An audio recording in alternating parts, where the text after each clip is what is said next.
Hello, it's your friendly neighborhood dietitian again, Kathleen Garrix, registered dietitian nutritionist and certified diabetes care and education specialist. Thank you for coming back for another one of our information videos. And today I would like to talk about dietary fat. We do need some fat, but what are the different types of fats that are out there? There's saturated fat and unsaturated fat, as well as trans fat. Trans fat is the one thing that no one should have any of. There's no safe limit of trans fat. The difficult part is that any food label will have a 0 on the line item that says trans fat. Therefore, we need to skim the ingredient list. If you see the word hydrogenated fat, whether it be fully or partly, anywhere there's the word hydrogenated fat in the ingredient list means that there is some amount of trans fat. It is more commonly in things like stick margarine, sometimes nut butters, cookies, crackers, snacks. Up and down the food aisles is where we need to be more of a label reader. Our best choice of fat, our heart healthy choice, is mono unsaturated fat. So that would include olive oil, avocado oil, canola oil, fresh avocado, olives, even though there is some caution with olives because of the sodium content, and also unsalted nuts. Again, we focus on unsalted nuts because the sodium is something that we need to be cautious of.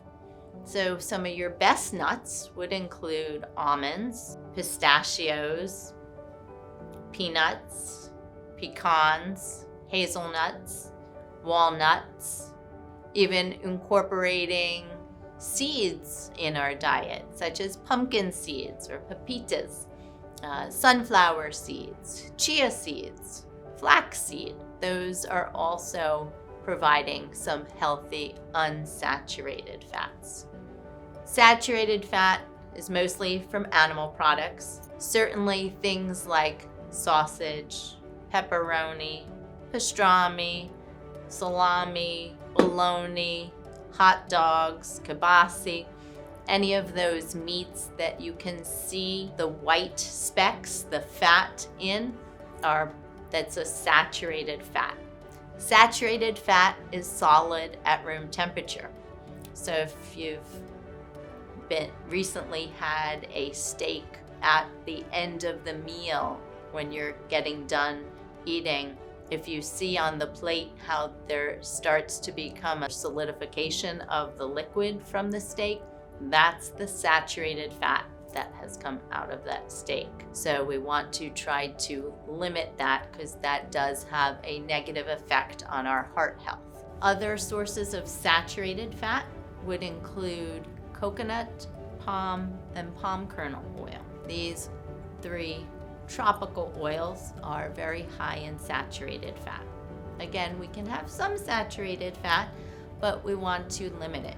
Saturated fat is in cheese. We do want to be careful with portions of things like this. Certainly we can have a little bit of cheese, but maybe an ounce. Always watching portion size and trying, if you can, choose a lower fat cheese, or even sometimes using an extra sharp cheddar, which packs a lot more flavor.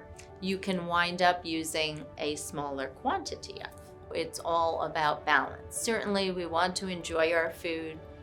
Fats do provide a lot of flavor and add to the meal, taste, texture, whatnot, but we do want to be cautious for our heart health and for general good nutrition. So if you would like to learn what your specific caloric and thereby fat intake targets are, please contact me. I do have appointments to meet virtually or in person and I would love to see you soon.